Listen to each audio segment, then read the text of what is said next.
ಮಿಥುನ ರಾಶಿದಿನ ಭವಿಷ್ಯ ಏಪ್ರಿಲ್ 5ರಿಂದ 7, 2025ರ ಅವಧಿಯಲ್ಲಿ ಮಿಥುನ ರಾಶಿಯವರು ತಮ್ಮ ಉದ್ಯೋಗದಲ್ಲಿ ತೃಪ್ತಿಯನ್ನು ಅನುಭವಿಸಬಹುದು, ವಿನಮ್ರ ಸ್ವಭಾವವನ್ನು ಪ್ರದರ್ಶಿಸಬಹುದು ಮತ್ತು ವಿದೇಶಿ ಪ್ರಯಾಣಕ್ಕೆ ಸಿದ್ಧರಾಗಬಹುದು. ಹಣಕಾಸು ವ್ಯವಹಾರಗಳನ್ನು ಸಮತೋಲನಗೊಳಿಸುವುದು ಅಗತ್ಯ.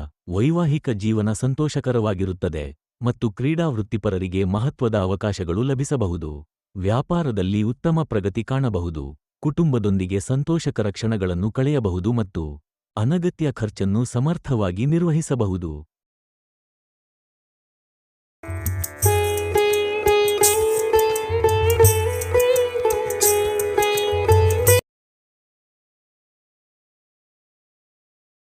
ದಯವಿಟ್ಟು ಚಾನೆಲ್ನ್ನು ಸಬ್ಸ್ಕ್ರೈಬ್ ಮಾಡಿ ಮತ್ತು ಬೆಂಬಲ ನೀಡಿ. ನಿಮ್ಮ ಪ್ರೀತಿ ಹಾಗೂ ಸಹಕಾರಕ್ಕೆ ಸದಾ ಕೃತಜ್ಞರಾಗಿರುತ್ತೇವೆ. ಧನ್ಯವಾದಗಳು.